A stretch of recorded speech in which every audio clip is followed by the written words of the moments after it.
Brooklyn Independent Television.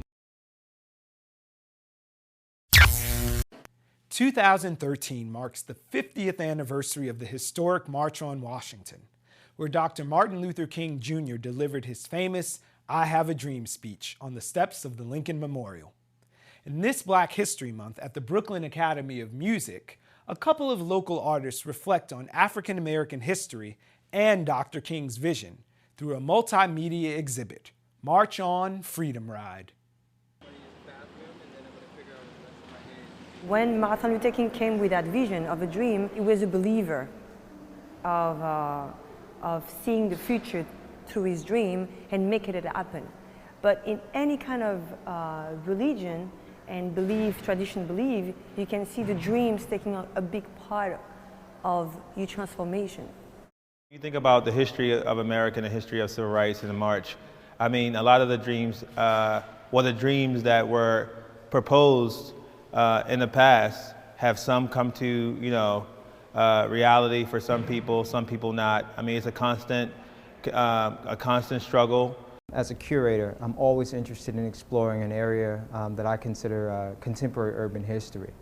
So about a year ago, as I normally do, I was sitting around sort of thinking about what would be a great idea for an exhibition, and it occurred to me that we were right on the heels of a major milestone in American history, the 50th anniversary of Martin Luther King's March on Washington. I was born in 1973, so I was, not even around when this took place. And I remember hearing some stories from my older relatives about Martin Luther King and what he represented. And those stories were always more important to me than the stories that I read in my textbooks. So I wanted to do an exhibition that would, in a way, help me parse out and sort of work through some of my memories from childhood about Martin Luther King. Well, it came about a year ago when I was in Seattle for my first solo show, and I was walking in the street and I find this amazing Life magazine that a vintage store will sell for expensive money, and I was grabbed by those covers because they really, they really grab you in a sense that they're very universal.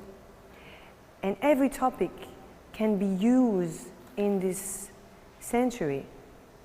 30 years difference or 40 years difference, doesn't matter. Life magazine has this kind of a beautiful power to use picture in a good way to awareness people about what's happening in the world. When I was invited by the curator Dexter to participate in the show, what he was interested in is a piece that I made that was part of a larger body of work, which was called the Hillman U clothing line, which was a sculptural project. And part of the sculptural project of the Hillman U, which is attached to the dashiki piece, which is kind of a costume, kind of ceremonial shirt that's West African, but I was more interested in it as an African American because it was something that was very popular in the 70s. And I really felt like it was something that was a uniform for African Americans who were becoming very much tapped into their heritage, and as a sign or a visual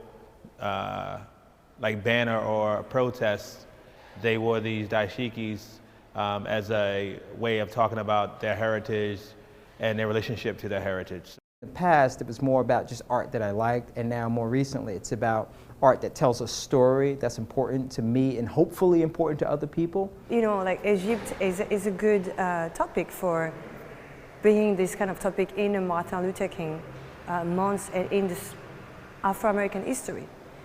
They still need to go back to the past to understand why the struggle of Afro-American now needs to be more understanding from the outside of America, not just the inside of America. That history, that information is a driving force for content for my work because growing up in the 70s, I kind of grew up while things were happening. So I was aware of a lot of things happening around me, but I wasn't protesting. I was a kid. So for me, this is my experience of kind of reflecting on those things. Barack Obama's election, the first term, not even the second term, but the first term, really made me reevaluate a lot of the things that I had sort of presupposed about American history. And now, with these multiple milestones sort of piling up on one another, you know, the anniversary of the March on Washington, Barack Obama's election to his second term, and the myriad other things that are happening in the world, this show just seemed like it was important and the time was now. Watch this and other Brooklyn Independent Television episodes online at breakartsmedia.org/BIT.